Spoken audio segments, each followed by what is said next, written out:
Hello friends, good evening, अस्सलाम वालेकुम। सो आज की हमारी क्लास है बच्चों सोशल साइंस की क्लास, जो कि बहुत अच्छी क्लास है हमारी। और अच्छी क्लास और बनेगी ये जब आप लोग इसमें अट्रैक्शन लेंगे। ये मैं आप सब लोगों से बोल रहा हूँ, ठीक है। मेरी निगाहें आप ही को देख रही हैं, ये सोच के चलिएगा कि मैं आप ही लोगों को पढ़ा रहा हूँ और बेहतर पढ़ाऊंगा, ठीक है बेटा। क्वेश्चन हो तो प्लीज़ आप पूछ लेना मुझसे, ठीक है। नो कन्फ्यूजिंग कि सर आज क्या कहते हैं रिकॉर्डिंग पर है तो सर आप वैसे पढ़ाएंगे, मैं जैसा पढ़ाता हूँ वैसे ही पढ़ाऊंगा, ठीक है। हमारा चैप्टर आज का क्या है?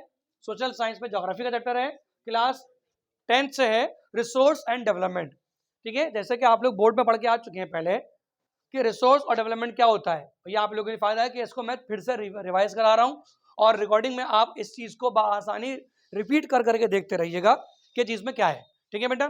चैप्टर का नेम क्या है? Resource and development. और हम सब जानते हैं कि रिसोर्स क्या होता है। रिसोर्स का मतलब होता है कि जो वो सारे मादनियात जो हमें ज़मीन से मिलते हैं उसको हम लोग अपने अपने इस्तेमाल में लेते हैं और उसको हम लोग डेवलप करके अपने अपने यूज़ में और अच्छे से लेते हैं। डेवलपमेंट का मतलब होता है विकास। क्लास 10 चैप्टर नंबर 1 में ये चैप्टर अलग से दे रखा है, ठीक है ना, जिसका इकोनॉमिक्स के अंदर जिसका नाम है सिर्फ डेवलपमेंट। और ज्योग्राफी के अंदर जो चैप्टर है हमारा वो है दैट रिसोर्स एंड डेवलपमेंट, ठीक है बेटा। चलिए हम इसमें आगे बढ़ते हैं। आगे हमें क्या पढ़ना है इसमें? Resource and development, natural resources and there classification. देखिए ये एक टेबल मैंने बनाई है यहाँ पे आप लोगों के सामने। आप चाहें तो इसको लिख भी सकते हैं, आप चाहें तो इसको समझ सकते हैं। समझना बहुत जरूरी होता है लिखने से ज्यादा। अगर समझ में आपको आ गया तो आप अपने आप इस क्वेश्चन का आंसर भी लिख सकते हो। अक्सर सुनने में आता है ना हम लोगों के कि जो लोग बोर्ड की तैयारी करते हैं वो अक्सर ये बोलते हैं सर जी समझ में हमारे आ जाए ना तो हम लोग बना बना कर लिख देंगे। वही खतरनाक चीज हो जाती है। बना बना कर लिख देना, आप बोल तो देते हो लेकिन जब एग्जाम में आता है ना तो हम खुद बन जाते हैं। या तो पेन चबाते रहते हैं बैठे बैठे, या फिर पंखा देखते रहते हैं कि पंखे में कितनी पंखड़ियां हैं, कुल कमरे में कितने पंखे हैं। या फिर ये करेंगे कॉपी पलटते रहेंगे, या फिर आसपास के बच्चों को देखते रहेंगे कोई जुगाड़ तो नहीं है, कहीं किसी से एमसीक्यू चुरा लिया, कहीं किसी ने कोई चुरा लिया। लेकिन वो खुद तो डूबते डूबते हैं और आपको भी ले डूबते हैं कि हमारा अगर एमसीक्यू गलत हो रहा है तो हम खुद तो डूबेंगे सनम, तो मैं भी ले डूबेंगे, ठीक है ना। ये गलती नहीं करनी है आपको। क्या करना है आपको कि आपको ढंग से पढ़ाई करनी है। देखिए क्या लिख रहा है इसमें, resources are an indispensable part of human development. Everything which is available in our environment and which can be technologically and economically exploited for satisfying human wants are known as resource. ऐसे resource जो बड़ी मात्रा में इंसानों के फायदे के लिए बन सकते हैं उसको हम लोग रिसोर्स बोलते हैं। जैसे सोना, स्लीप नहीं, गोल्ड, सोना। सोना इतना महंगा क्यों आता है? जबकि दिखने में तो अच्छा लगता नहीं है, वो मटमैला सा होता है, ठीक है।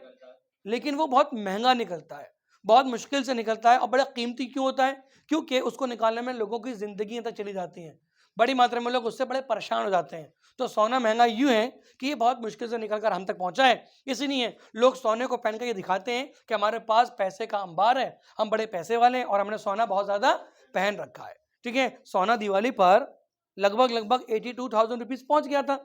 अब थोड़ा काबू में आया है, लेकिन फिर भी इतना काबू में नहीं है कि जिसको हर कोई खरीद सके। सोना एक ऐसी चीज है जिसको खरीदना एक रईसी शौक माना जाता है, ठीक है बच्चों।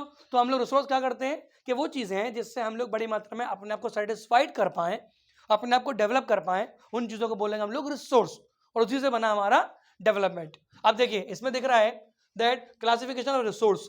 रिसोर्स की कई किस्में होती हैं, रिसोर्स के कई पार्ट्स होते हैं, ठीक है बच्चों। जैसे resource can be classified into two parts, natural resource and human resource. दिखाई दे रहा है ना बच्चों आपको, natural resource and human resource. अब नेचुरल रिसोर्स के अंदर भी दो चीजें आती हैं। Number 1 renewable and non renewable. पहले हम ये कंप्लीट करते हैं कि रिन्यूएबल क्या होता है। रिन्यूएबल का मतलब होता है कि वो चीजें जिसको हम लोग बड़ी मात्रा में दोबारा इस्तेमाल कर सकें। रिन्यूएबल मीन्स दोबारा इस्तेमाल में आने वाली चीज, और नॉन रिन्यूएबल मीन्स जो एक बार इस्तेमाल में आ गई वो दोबारा इस्तेमाल में नहीं आएगी। जैसे पेट्रोल और कोयला और केरोसिन, और बोलो फॉसिल फ्यूल, वो कह सकते हो आप, तेल वगैरह आ गया इसमें। जैसे इसके अलावा और क्या सकता है? Yes, liquid petroleum gas and CNG also, ठीक है। क्या मैं पानी को, वाटर को, क्या मैं रिन्यूएबल में रखूं या नॉन रिन्यूएबल में रखूं? रिन्यूएबल में। पानी तो कभी खत्म नहीं होता ना, वो वेपोरेट होगा, वेपोरेट होकर बरस जाएगा, और हम देखते हैं कि सर्दी पड़ने के मौसम में गर्मी पड़ रही है हमारे भारत में, अभी नॉर्थ इंडिया में। हम सब लोग रहने वाले अलीगढ़ के हैं, अलीगढ़ में इस समय सर्दी खूब पड़ती है, लेकिन चूंकि मौसम हमारा ये बता रहा है कि दिल्ली में तो खूब बारिश हो रही है सुबह से, लेकिन अलीगढ़ में बारिश नहीं हो रही है, तो क्या इसका मतलब मैं ये समझूं कि यहाँ का मौसम खराब हो चुका है? नहीं। हर किसी कंट्री का, वालेकुम सलाम, हर किसी स्टेट का, हर किसी जिले का, हर किसी शहर का क्लाइमेट और यहाँ पे मैं बोलूँ वेदर अलग अलग होता है। उसी में हम आगे बढ़ते हैं। रिन्यूएबल में आएंगे दो पार्ट। नंबर 1 है कॉन्टिन्यूअस और फ्लो, इसे बोलते हैं हम लोग लगभग लगभग विंड एंड वाटर, ये रिन्यूएबल है, पानी और हवा, इट इज रिन्यूएबल। दूसरा पार्ट है हमारा बायोलॉजिकल। बायोलॉजिकल क्या होता है? जिसमें जान होती है, ठीक है, ऐसी चीजें हैं जिसमें जिंदगी हो। ये वाला दोबारा एक्सप्लेन करूं? Okay, no problem. See, renewable का मतलब होता है वो चीज जो दोबारा इस्तेमाल में आ जाए। उसमें कौन कौन सी चीजें आती हैं? कॉन्टिन्यूअस और फ्लो, जो बार बार फ्लो में भी है और कॉन्टिन्यूसली भी है, जैसे हवा और पानी। ना तो हवा हमने देखी, ठीक है, और पानी हमने देखा है, लेकिन पानी भी इवेपोरेट होकर दोबारा रिसाइकिल हो जाएगा और हवा भी रिसाइकिल होती रहती है।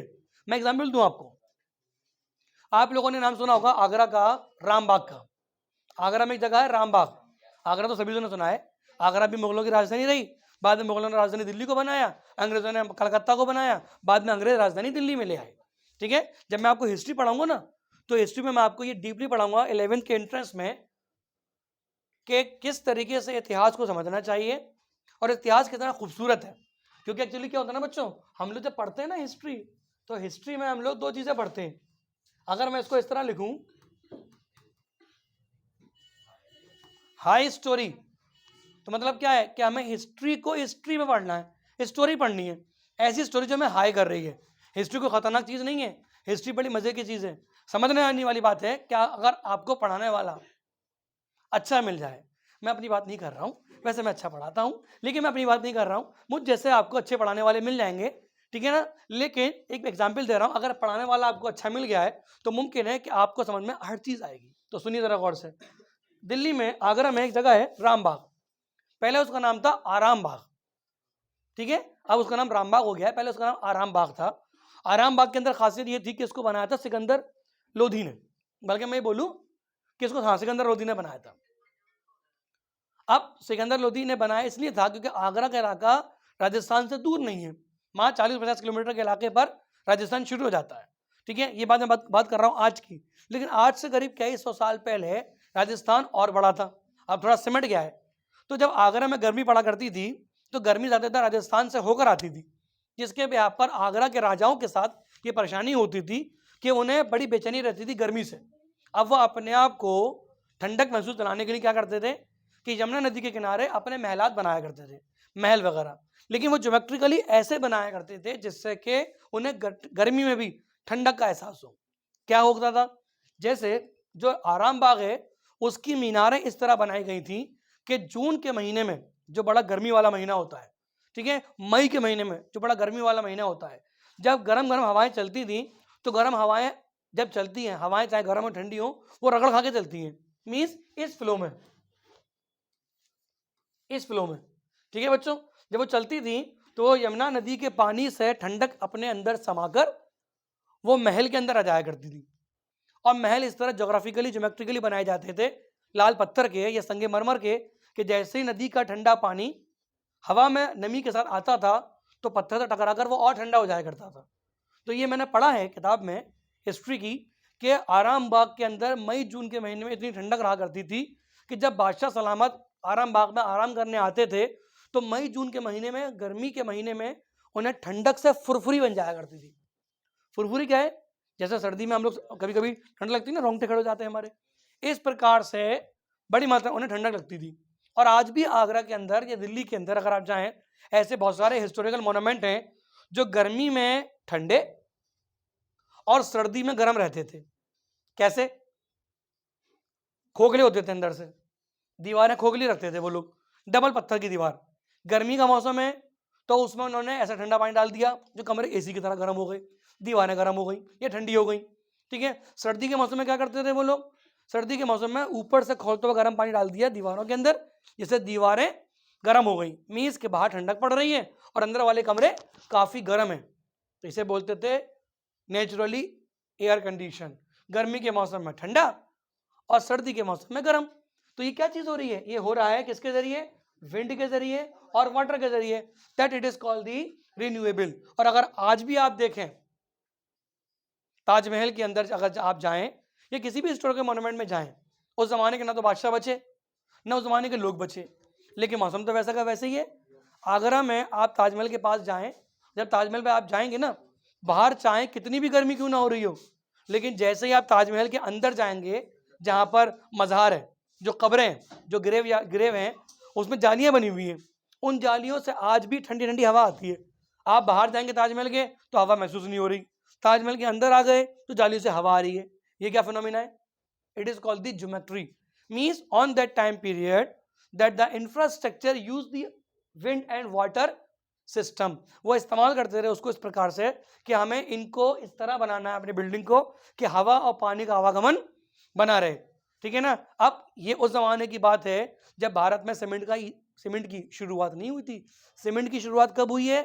1853 में, और ताजमहल बना है 1643 में। बाद में बना है ना। अब बाद में कैसे, पहले कैसे बनेगा भाई? ये बाद का हो गया ना, पहले तो ये ताजमहल बना, ये बाद में आया, तो लगभग 200 साल तो गुजर गए ना।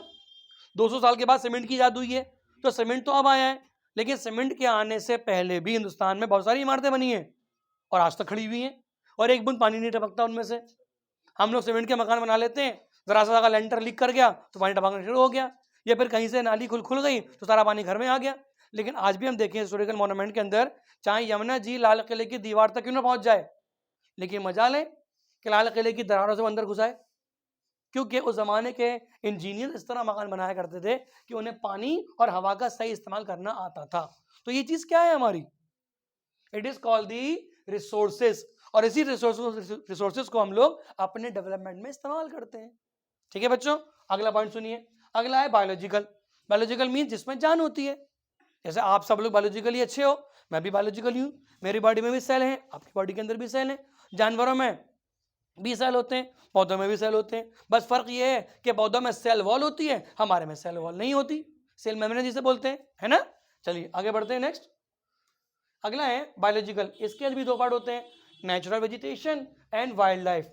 अब देखो, आप लोगों ने पढ़ा होगा क्लास 9th में कि नेचुरल वेजिटेशन के अंदर आता है फ्लोरा एंड फौना, है ना। ये आएगा आपका फौना में, ये आएगा आपका फ्लोरा में। अब फ्लोरा क्या चीज़ होती है? लाइक सारे प्लांट्स, जितने भी प्लांट्स हमारे पास मौजूद हैं वो कई किस्म के हो सकते हैं, ठीक है ना। और जितने प्लांट्स क्या कहते हैं फॉरेस्ट वाइल्ड लाइफ मौजूद हैं, ये भी कई किस्म के होते हैं। तो मुमकिन है कि हम लोग नेचुरल वेजिटेशन के जरिए अपने जंगलात का तहफ़्फ़ुज़ या उसकी सुरक्षा कर सकते हैं, और जंगलाती ज़िंदगी की भी सुरक्षा कर सकते हैं, क्योंकि ये भी हमारा क्या है? रिसोर्स है। इसीलिए बड़ी मात्रा में सरकार national park, wildlife sanctuaries, bird sanctuaries और जू का आविष्कार करती है। वो इसलिए कि अगर मान लो बाय चांस वाइल्ड लाइफ कम हो गए या वाइल्ड लाइफ का जो चेन है वो खराब हो गई, तो मुमकिन है कि परेशानी इंसानों को होगी। अगर शेर कम पड़ गए तो हिरन ज़्यादा हो जाएंगे, हिरन ज़्यादा हो गए तो ज़्यादा घास चरेंगे, ज़्यादा घास चरेंगे तो बारिश से ज़्यादा पानी बहेगा, ज़्यादा पानी बहेगा तो मिट्टी कटेगी, ज़्यादा मिट्टी कटेगी तो हमारे आपके घर में बाढ़ का पानी आ जाएगा। तो मुमकिन है घूम फिर कर बात हमारे पर आएगी। तो हम सब लोग क्या करते हैं कि अपने अपने डेवलपमेंट को, अपने अपने विकास को ठीक करने के लिए रिसोर्सेज का इस्तेमाल कंप्लीट तौर पर करते हैं। ये हुआ हमारा एक पॉइंट। दूसरा पॉइंट, हाँ बेटा, अंतर होता है। Very good question. देखिए, नेशनल पार्क जो होता है बड़ा, वाइल्ड लाइफ सेंचुरी भी बड़ी होती है, लेकिन नेशनल पार्क गवर्नमेंट के जरिए कंजर्व किए जाते हैं, और उसमें ये बोला जाता है कि भाई जिस जगह पर नेशनल पार्क हैं या जहाँ पर इंसान और जानवर और जंगल ज़्यादा हैं, तो बेहतर ये है कि उस जगह से इंसानों को बाहर निकाल लाओ और जानवरों को रहने दो। अगर आप जू देखा हो आपने, तो जू में क्या होता है कि जू के अंदर जानवरों को रखते हैं। अब कभी कभी सुनने में आता है कि जू में कुछ जानवर मर गए। क्यों मर गए? क्योंकि वो जिस क्लाइमेट के थे, जिस एनवायरनमेंट के थे, वो एनवायरनमेंट इन्हें मिला नहीं, इसीलिए वो मर गए। जैसे अगर मैं साइबेरिया रशिया में, अगर मैं साइबेरिया से कोई जानवर अपने इंडिया में ले आऊँ, तो मुमकिन है वहाँ तो ठंड बहुत पड़ती है, तो उन जानवरों की जो चर्बी होती है, बॉडी जो होती है, जो खाल होती है, जो फुर होते हैं, वो वैसे बने होते हैं। अब मैं उन्हें इंडिया में ले आऊँ, तो इंडिया तो मॉनसूनल कंट्री है, यहाँ तो गर्मी पड़ती है, तो मुमकिन है कि उन जानवरों की अपनी ही बॉडी की गर्मी उन्हें मार देगी। समझ रहे हैं बच्चों? इसीलिए सरकार क्या करती है कि भाई जो जानवर जहां रह रहे हैं उन्हें वहीं रहने दो और वहां से इंसान निकाल लाओ। It is called the national park. Wildlife centuries क्या होती है? या बर्ड सेंचुरी। बर्ड सेंचुरी भी लगभग लगभग ऐसी ही होती है, लेकिन यहाँ पर कुछ आदिवासी लोग रहते हैं जिनसे कहा जाता है कि सर जी अगर आप आना चाहते हैं तो मोस्ट वेलकम, नहीं आना चाहते हैं तो देखो आपकी जिम्मेदारी है, अगर आपके साथ किसी जानवर ने कुछ कर दिया तो हम जिम्मेदार नहीं होंगे। बात क्लियर हो गई? अच्छा, अब जरा मैं इसको और एक्सपेंड करता हूँ, क्वेश्चन आपका अच्छा है, ठीक है। अब जरा सुनिए, अगर मान लो बाय चांस किसी रोड पर गाड़ी चल रही है, जैसे जयपुर में घटना घटी है ना कि यहाँ पर एक गैस टैंकर फट गया, उसका नोजल टूट गया तो आसपास में आग फैल गई। आजकल जो वीडियो आ रही है मोबाइल फोन पर कि इतने लोग मर गए, वो दिन की वीडियो दिखा रहे हैं, लेकिन घटना घटी रात में, दिन की वीडियो फेक है। तो हम सब लोगों को ये जिम्मेदारी से काम लेना चाहिए कि आजकल ये जो AI चल गया है ना, आर्टिफिशियल इंटेलिजेंसी, और जो फेक वीडियो चल गई हैं इनसे ज़रा दूर रहें और अपने माइंड का सही इस्तेमाल करें कि क्या चीज़ दिखाने चाह रहे हैं, क्या चीज़ सही है क्या गलत है, ठीक है ना। तो मैं एक्सप्लेन ये कर रहा था कि अगर मान लो बाई चांस रोड पर गाड़ी का एक्सीडेंट हो गया और गाड़ी का एक्सीडेंट आपकी गलती से हुआ या सामने वाली की गलती से हुआ या हमारे ड्राइवर की गलती से हुआ कि उसको आंख लग गई और वो सो गया और गाड़ी घुस गई दूसरी गाड़ी में जिसमें 30-35 लोग मर गए, तो सरकार मरने वालों को पैसा क्यों देती है? मरे तो अपनी गलती से, गाड़ी वाला अपनी गलती से मरा और उसे सवारियों को मार दिया, तो गवर्नमेंट पैसे क्यों देती है? क्योंकि आपने रोड पर चलने का टैक्स पे किया है, इसीलिए गवर्नमेंट आपको हर्जाना देगी। मरने वाले को 5 लाख, जख्मियों को 50,000 रुपया, ये आता ना अखबार में। लेकिन अगर मान लीजिए बाई चांस गवर्नमेंट ने आपसे कह दिया है कि आपको नेशनल पार्क के अंदर रहने की परमिशन नहीं है, लेकिन फिर भी रह रहे हैं आप, तो अपनी जिम्मेदारी से रहिए आप। अगर किसी जानवर ने हमला कर दिया आपके ऊपर या आपके बच्चों के ऊपर तो उसकी मौत का जिम्मेदार हम नहीं होंगे। क्लियर हो गई बात? कोई दिक्कत तो नहीं? आगे बढ़ते हैं वाइल्ड लाइफ। अब हम आगे बढ़ते हैं नेक्स्ट पॉइंट पे। नेक्स्ट पॉइंट है हमारा नॉन रिन्यूएबल। इसमें आएगा recycle and non recycle. Non renewable के अंदर भी आएंगे रिसाइकिल, मतलब जो रिसाइकिल हो सकता है, जैसे कि मेटल्स, सोना, प्लास्टिक, तांबा, जस्ता, कांसा और बाकी की चीजें, लोहा वगैरह। प्लास्टिक भी रिसाइकिल हो सकती है। अगर मैं प्लास्टिक की कुर्सी को पिघला कर कुछ और बनाऊं तो बन जाएगा। भाई प्लास्टिक पिघला क्या बनेगी? प्लास्टिक बनेगी ना। अगर मान लीजिए मैं, ये अक्सर जो मोबाइल फ़ोन हम लोग देखते हैं, ये मोबाइल फ़ोन हमारे पास है, अक्सर देखा होगा आप लोगों ने, पुराने पुराने मोबाइल फ़ोन भी लोग ले जाते हैं, ये बोलते हैं कि पुराने मोबाइल फ़ोन दे दीजिए और उसके बदले में हमसे कुछ भी खाने पीने का सामान ले लीजिए। अक्सर आते हैं ना मूंगफली वगैरह बेचने वाले, क्या करते होंगे मोबाइल फ़ोन का? वो इसके मदरबोर्ड निकाल कर उसको पिघलाते हैं, इसमें बहुत नैनो पार्टिकल्स में गोल्ड लगा होता है, बहुत नैनो पार्टिकल में। अब मुमकिन है कि जब नैनो नैनो से होते होते वो महा नैनो बन जाए और महा नैनो से वो और बड़ा नैनो बन जाए, तो मुमकिन है कभी कभी तो ये 500 ग्राम, ये 1 किलो सोना निकाल लेते हैं। बात समझ में आ रही है? मदरबोर्ड से अगर बहुत नैनो पार्टिकल में है और अगर कई हजारों की मात्रा में मोबाइल फोन आए हैं या किलो की मात्रा में आए हैं तो मुमकिन है कि उसको पिघलाकर ये सोना निकालकर उससे अपने लिए अलग से सोना निकाल सकते हैं। और सोना आप सब जानते हैं बहुत प्रीसियस है, बहुत कीमती है।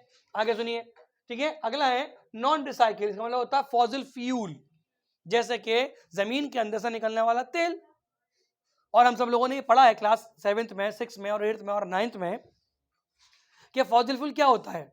कि भाई जब डायनासोरस का टाइम पीरियड था, जब बड़े बड़े जुरासिक पार्क हुआ करते होंगे, ठीक है, हमने तो फिल्मों में देखा है, उस समय जब धरती पर प्रलय आई या कोई ऐसा परेशानी करने वाला वाकया आया जिसमें पेड़, घर, मकान, सारे जानवर ऐसे के ऐसे दब गए, दब कर वो मर गए। और आज करोड़ों अरबों सालों के बाद जब हम लोग खुदाई करते हैं तो उन्हीं के बॉडी से एनर्जी के तौर पर तेल निकलता है। हालांकि तेल जो है वो लिक्विड फॉर्म में नहीं होता कंप्लीट तौर पर, वो लगभग कीचड़ की शक्ल में होता है। It look like a marshy, जैसे बोलते हैं हम लोग दलदल, ठीक है। अब उसको हम लोग रिफाइंड करते हैं, कहाँ पर करते हैं?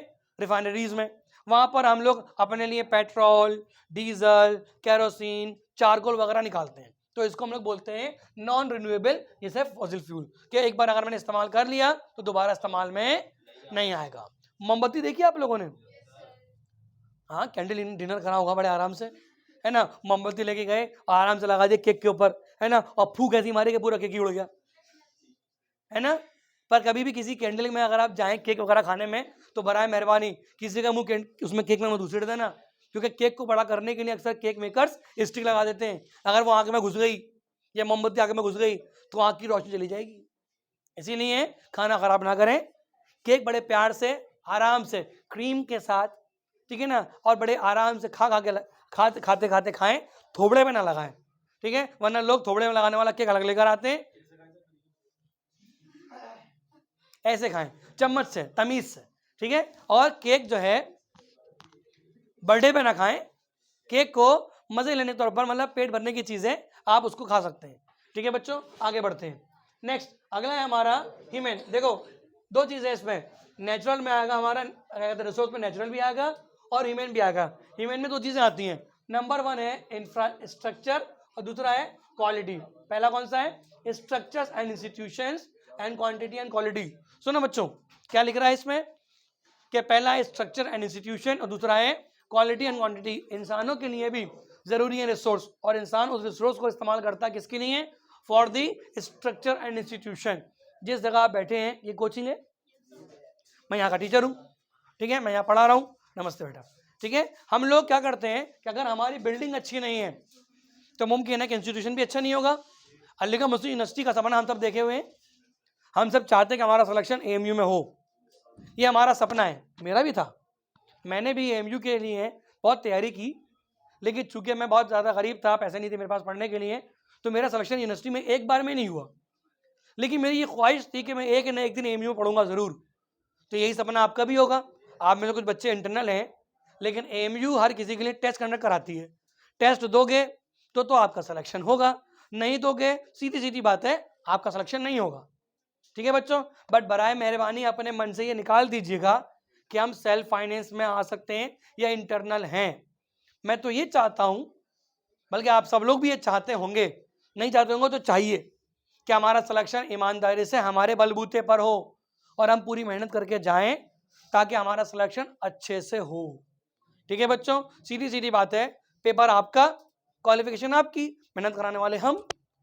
हमसे पूछिए आप कि सर एग्जाम में क्या कुछ आता है, कैसे कैसे तैयारी करनी है, हम आपको पल पल हर चीज की नॉलेज देंगे, ठीक है बच्चों। बट बराए मेहरबानी बातें करने से, ठीक है, अपने आप को टाइम वेस्ट करने से कुछ नहीं होने वाला है।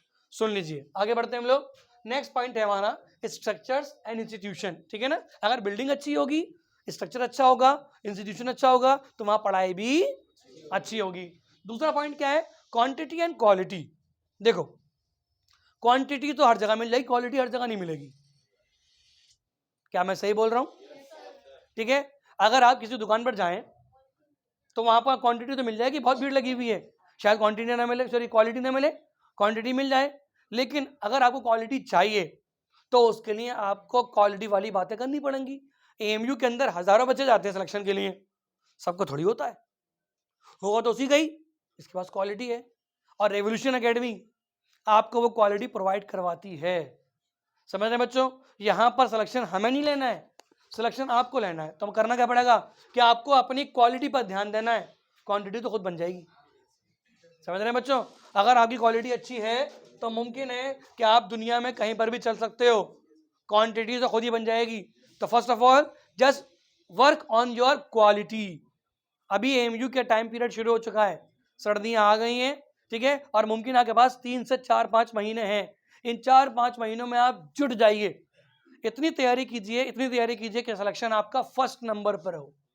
ऐसा थोड़ी होता है कि जो बंदा फर्स्ट नंबर पर है वो खुद सीधा आसमान से उतर के आया है, वो अभी आपकी हमारी तरह इंसान ही होता है, ठीक है, लेकिन पढ़ने का तरीका उसका अलग होता है, उसकी स्ट्रेटजी अलग होती है। तो मुमकिन है जब उसका सिलेक्शन हो सकता है तो हमारा क्यों नहीं हो सकता? तो ये उम्मीद करके चलिए कि हमारा सिलेक्शन नंबर 1 पे आना चाहिए। नंबर 1 पे आएगा तो हम आगे बढ़ने में अपने आप को काबिल बना पाएंगे। अदरवाइज रेस में गधे भी दौड़ रहे हैं, घोड़े भी दौड़ रहे हैं। एम आई राइट? चलिए बेटा आगे बढ़ते हैं हम लोग। नेक्स्ट, ये पॉइंट क्लियर हुआ क्लियर? चलिए अब हम आगे बढ़ते हैं। हमारा नेक्स्ट पॉइंट है, नेक्स्ट पॉइंट हमारा इसमें that resource can be classified on the basis of origin. अब देखिए, अब मैं इसको एक्सप्लेन करता हूं वन बाय वन कि हमारे देश में जो रिसोर्स है उसको हम लोग कई प्रकार से समझते हैं। नंबर 1 है हमारा ओरिजिन, नंबर 2 है हमारा एग्जॉस्टिबिलिटी, एंड नंबर 3 है हमारा ओनरशिप। अभी ओनरशिप क्या होती है बच्चों? देखिए पहले यहाँ से स्टार्ट करते हैं। नंबर 1 ओरिजिन, 2 एग्जॉस्टिबिलिटी और तीसरा है ओनरशिप। ओरिजिन मतलब होता है कि इसकी शुरुआत कहाँ से हुई। इसमें 2 पार्ट आते हैं। पहला पार्ट है हमारा बायोटिक, दूसरा पार्ट है हमारा एबायोटिक। ठीक है बच्चों, दूसरा पार्ट क्या है हमारा एबायोटिक। अब जरा सुनिए गौर से। अब ये जो पार्ट हमारा दिखाई दे रहा है बायोटिक और एबायोटिक, इसमें 2 बातें आती हैं। बायोटिक मीन्स लिविंग और एबायोटिक इज नॉन लिविंग। ठीक है, biotic means living, abiotic means non living. बहुत क्लियर सी बात है, परेशान मत होइएगा, समझने की कोशिश कीजिएगा। Biotic means living organism, abiotic means non living organism. Clear हो रही बात बच्चों? ठीक है, अब चलिए आगे बढ़ते हैं हम लोग।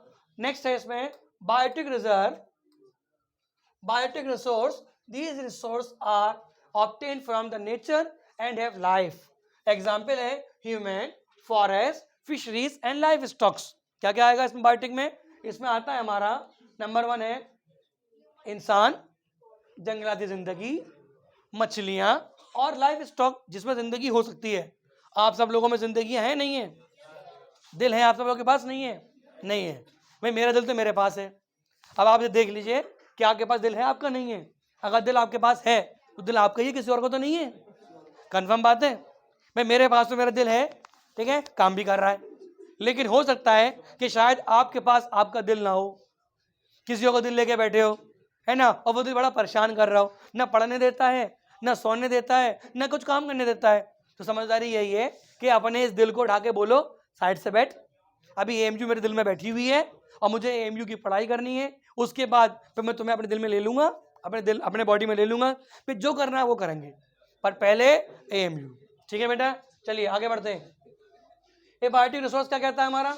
These resources are obtain from nature but are made of non living thing. Example metal, air and soil. और हम ये देखते हैं बच्चों एबायोटिक में क्या आएगा?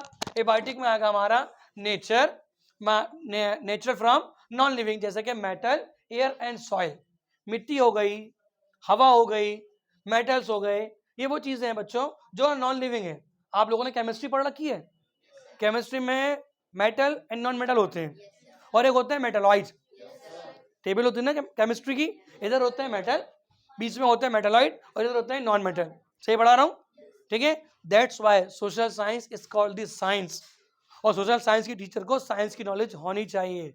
वो इसलिए कि हम लोग ज्योग्राफी के अंदर, इकोनॉमिक्स के अंदर और कहीं कहीं हिस्ट्री के अंदर, पॉलिटिकल साइंस के अंदर नहीं, हिस्ट्री के अंदर हम साइंस का डिस्कस करते हैं। ठीक है बच्चों, चलिए आगे बढ़ते हैं। एग्जॉस्टिबिलिटी, देखो जैसा कि इसका हमें मालूम चल रहा है एग्जॉस्ट मतलब क्या है इसका? हम लोग अपने घर में लगाते हैं ना एग्जॉस्ट फैन, कुछ लोग उसको बोलते हैं एग्जॉस्ट फैन। एग्जॉस्ट नहीं होता, एग्जॉस्ट होता है। मीन्स चीजों को निकाल कर बाहर फेंक देना, या फिर वो चीजें जो खत्म हो रही हैं।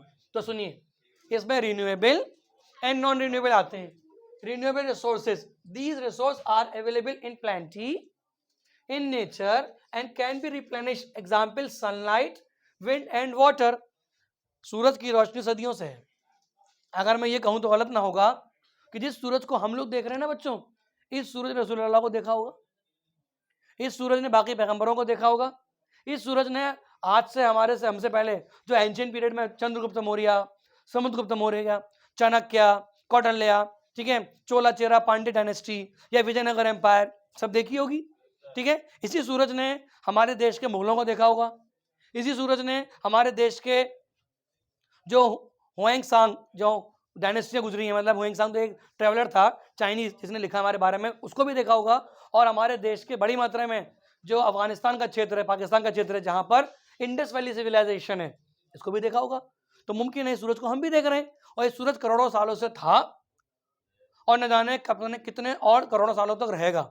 तो ये किस चीज़ में आएगा? ये आएगा नॉन रिन्यूएबल में, कि कभी ये खत्म नहीं हो सकता।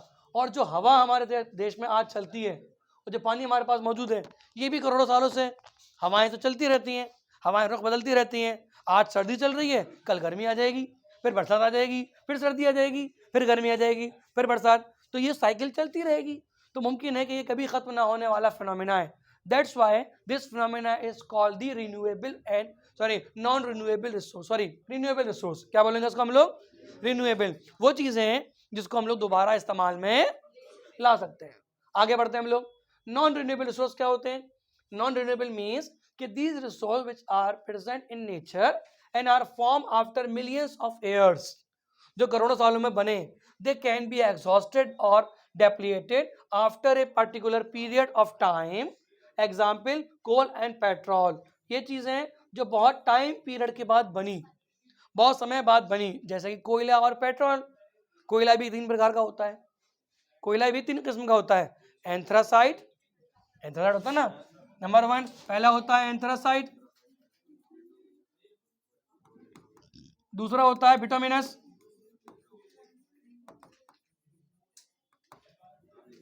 और तीसरा होता है लिग्नाइट, है ना। ये अच्छी क्वालिटी का होता है, थोड़ी कम क्वालिटी का होता है, थोड़ी कम क्वालिटी का होता है। तो जैसे जिसकी इंपॉर्टेंस उसकी वैसी कामकाज।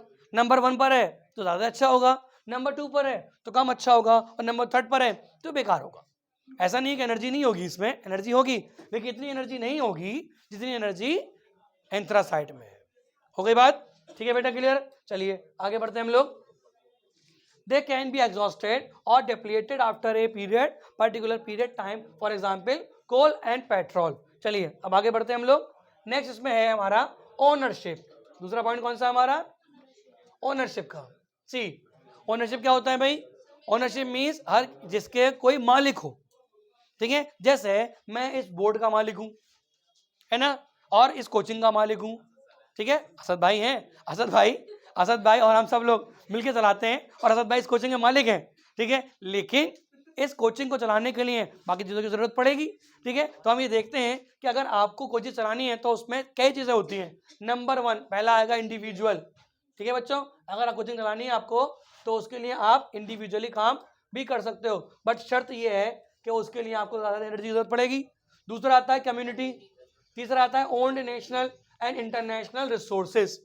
मीन्स कि अगर आप चाहें ओनरशिप में इंडिविजुअली काम कर लीजिए, जैसे कि जियो और रिलायंस एक ही बंदे की है, लेकिन वो बंदा अकेला नहीं चला रहा है, उसने अपनी इंडस्ट्री को चलाने के लिए कई सारे लोगों को काम पर लगा रखा है, ठीक है, या फिर ये बोलो जोड़ रखा है, एक ही बात होगी।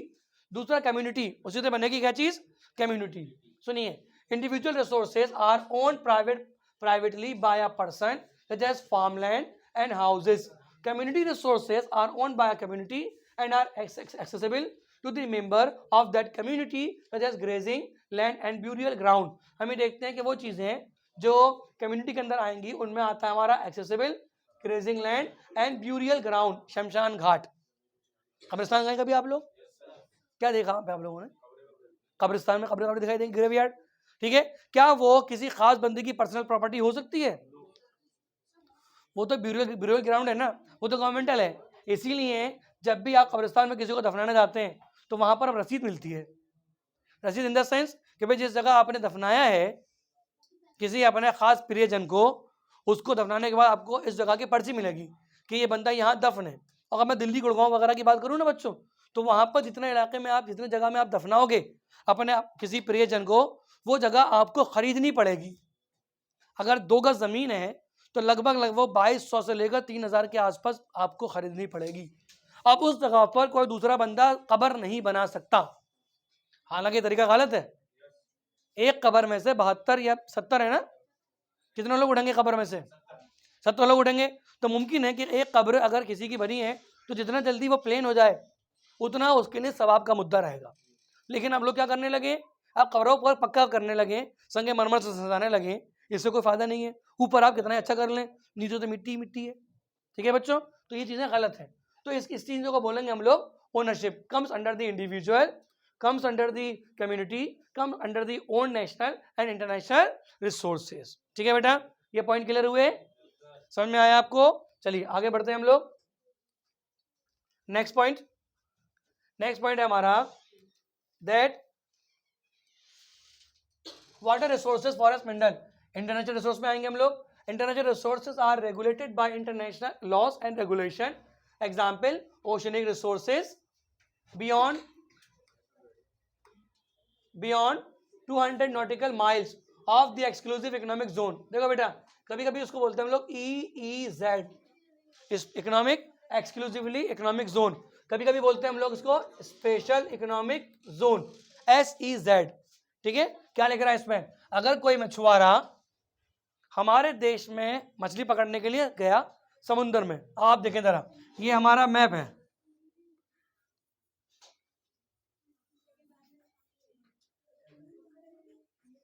ठीक है, ये है श्रीलंका। अब इसके बीच में जो एरिया दिखाई देता है ना आपको, it is called the पॉल्क straight.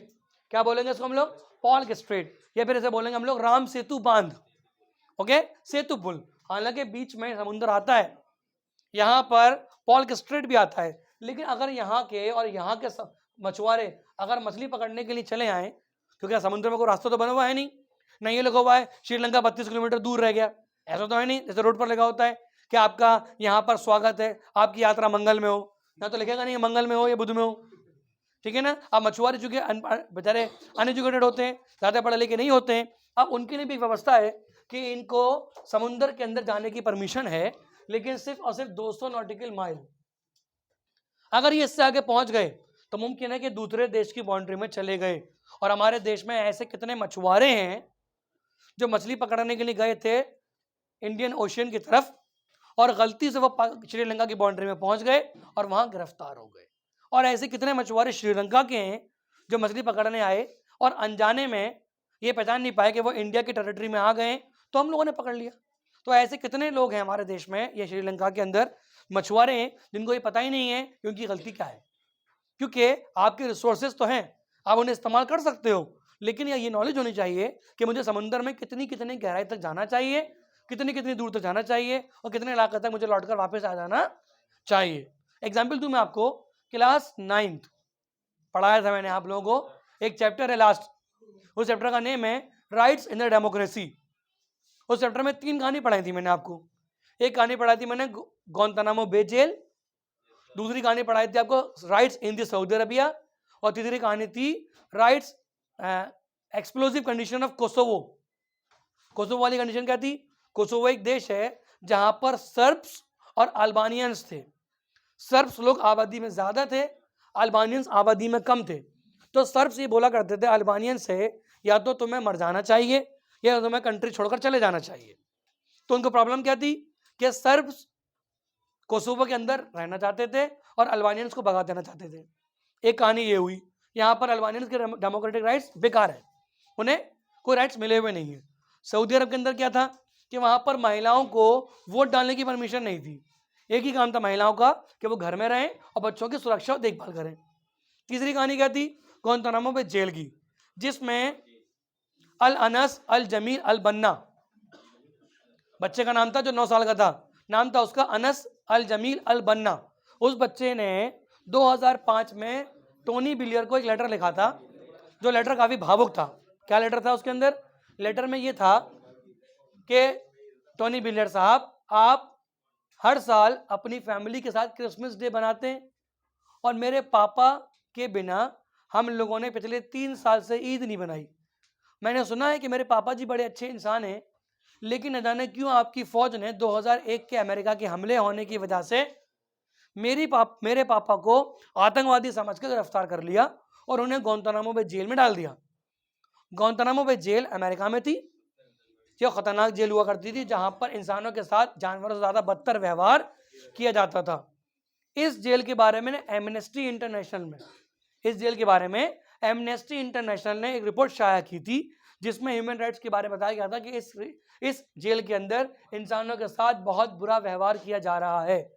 जब ये बात अमेरिकन गवर्नमेंट के पास पहुंची तो अमेरिकन गवर्नमेंट ने इस जेल को बंद करने से मना कर दिया, और उन्होंने एमनेस्टी इंटरनेशनल की दलील को मानने से मना कर दिया कि हम इस बात को एक्सेप्ट नहीं करेंगे।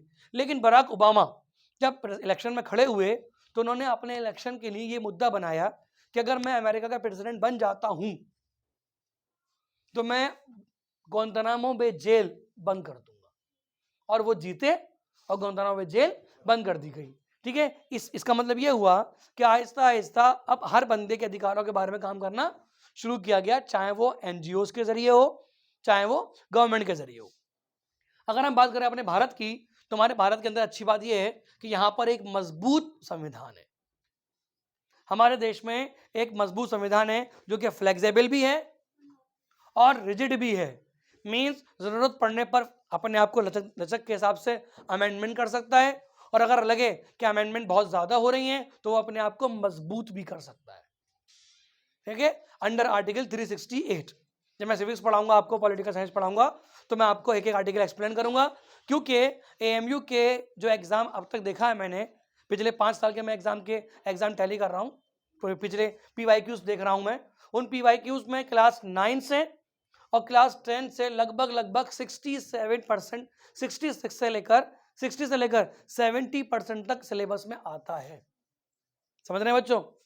तो बराए मेहरबानी जो बच्चे कॉमर्स की तैयारी कर रहे हैं और जो बच्चे ह्यूमैनिटीज़ की तैयारी कर रहे हैं एएमयू के एंट्रेंस के लिए, वो सोशल साइंस को हल्के में ना लें, भारी में लें।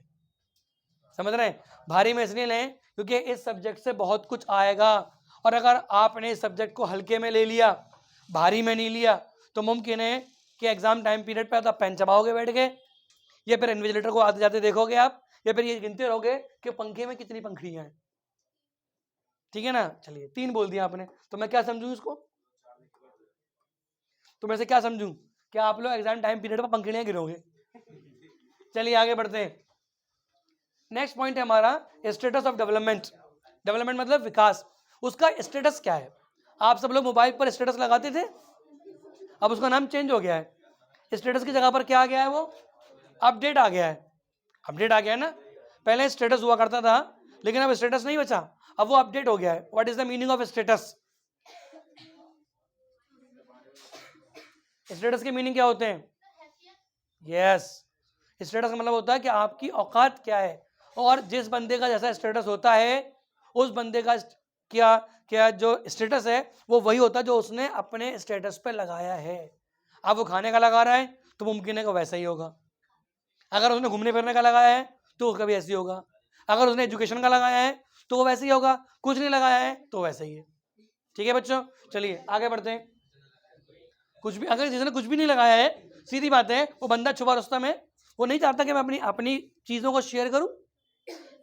कुछ लोग बहुत बहुत कुछ करते हैं, जरा से चाय पीनी, चाय का स्टेटस लगा दिया, जैसे बोलते हैं रील, चाय तक का लगा देते हैं कि हम लोग चाय पी रहे हैं, और बड़े अच्छी अच्छी रील देखी है मैंने इंस्टाग्राम पर, हेलो फ्रेंड चाय पी लो, हेलो फ्रेंड पानी पी लो, हेलो फ्रेंड खाना खा लो। तुम्हारे पास ही खाना है, हमारे पास खाना नहीं है। चलो बेटा आगे बढ़ते हैं। Status of development, potential, resource, develop resource and stock and reserve. देखो बच्चों सुनिए जरा गौर से, स्टेटस ऑफ डेवलपमेंट कई प्रकार के होते हैं। Number 1 potential resource, number 2 develop resource, और नंबर 3 होता है हमारा स्टॉक एंड रिजर्व। अब जरा सुनिए गौर से, यहाँ पर वर्ड आया है स्टॉक एंड रिजर्व, इन दोनों में अंतर बहुत कम है, कभी कभी लगता है दोनों सेम है। ठीक है, मैं भी एक्सप्लेन कर रहा हूँ। पहले पढ़ते हैं हम लोग potential resource. These resources are available in the region but are not fully used, such as wind and energy and solar energy. इसको इस तरह समझो आप कि पोटेंशियल रिसोर्स वो रिसोर्स होते हैं जो अभी इस्तेमाल में नहीं आ रहे, लेकिन ये उम्मीद है कि आने वाले समय में ये इस्तेमाल में आएंगे, उसे बोलते हैं हम लोग पोटेंशियल रिसोर्स। जैसे कि विंड और सोलर एनर्जी, हवाओं से भी हम लोग पवन चक्की लगाकर एनर्जी बना सकते हैं, और सूरज की रोशनी से भी हम लोग सोलर पैनल लगाकर एनर्जी बना सकते हैं। लेकिन चूंकि अभी ये बहुत महंगा प्रोसीजर है, इसलिए हम लोग इसको अभी हॉल्ट पे रखे हुए हैं, लेकिन मुमकिन है कि आने वाले समय में इससे हम लोग काफ़ी अच्छी एनर्जी गेन कर सकते हैं।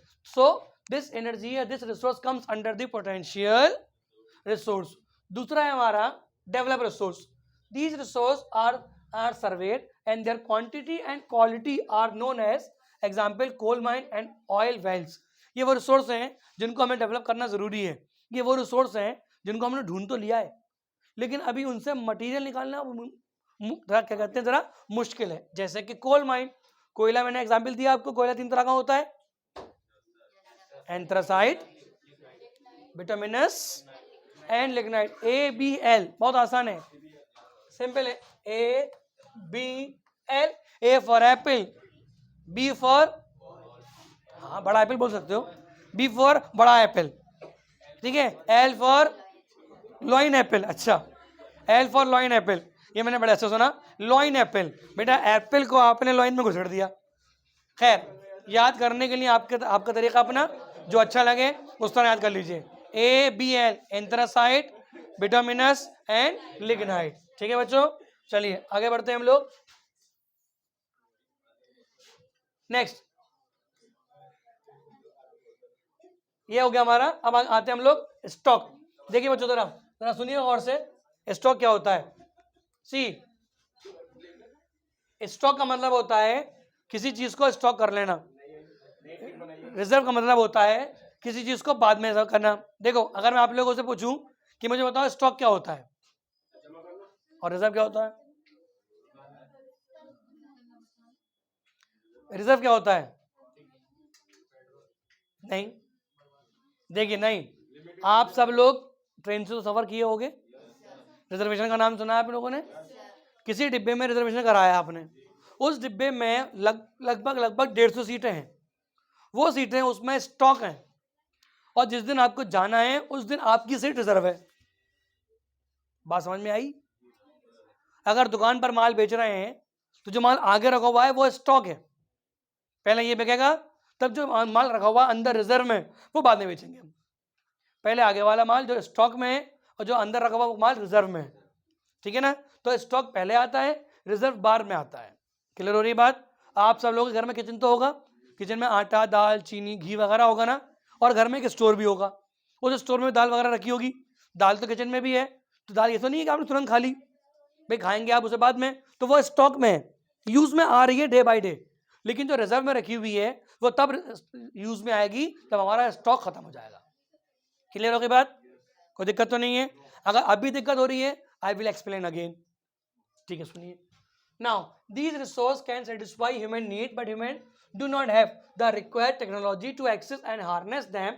Example geothermal power and hydrogen fuel, ये आता हमारा स्टॉक। ये चीजें जियोथर्मल पावर के अंदर आएंगी, that comes under the stock and hydrogen fuel, अभी ये स्टॉक में है। रिजर्व में क्या आएगा? The use of such resources have not been fully started and they are use only up to a limited extent. Example dam, ये वो चीज़ है जिनको हम लोग इस्तेमाल करेंगे आने वाले समय में, और डैम बनाते हैं हम लोग इसलिए ताकि डैम से बिजली बन सके।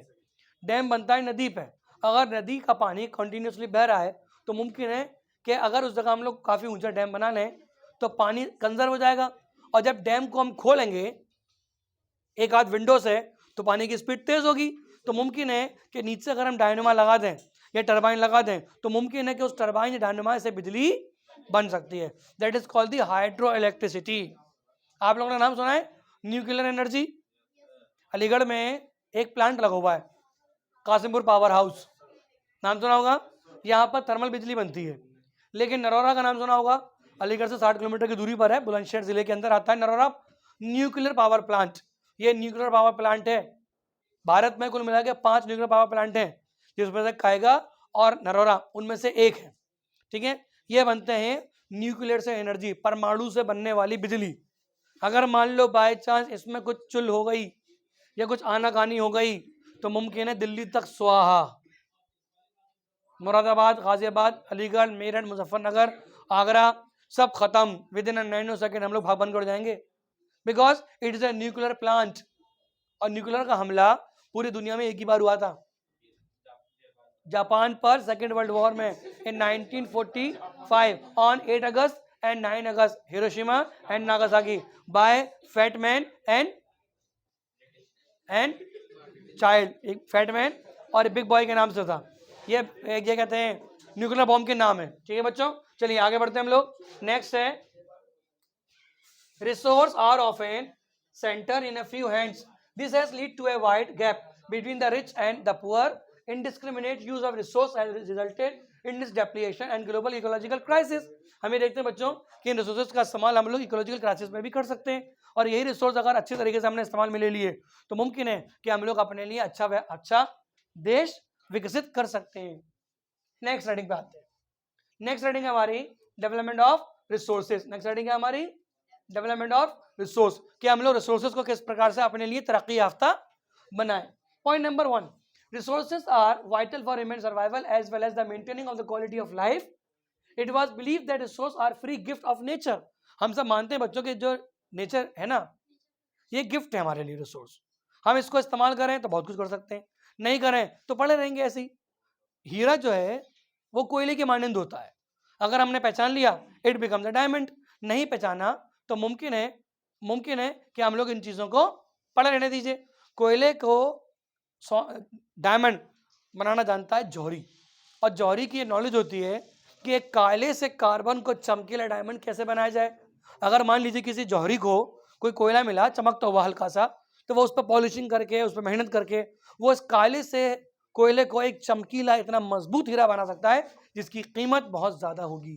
तो बेटा मेरे लिए आप सब लोग एक कोयला हो लेकिन चमकीले डायमंड हो, ठीक है। आपको घिसना, आपको बनाना और आपको एक चमकीला डायमंड बनाना, ये हमारा मकसद है। और इंशाल्लाह ये उम्मीद करते हैं कि आप सब लोग एक काले से कोयले से एक चमकीला डायमंड बनकर उभरोगे। आगे सुनिए।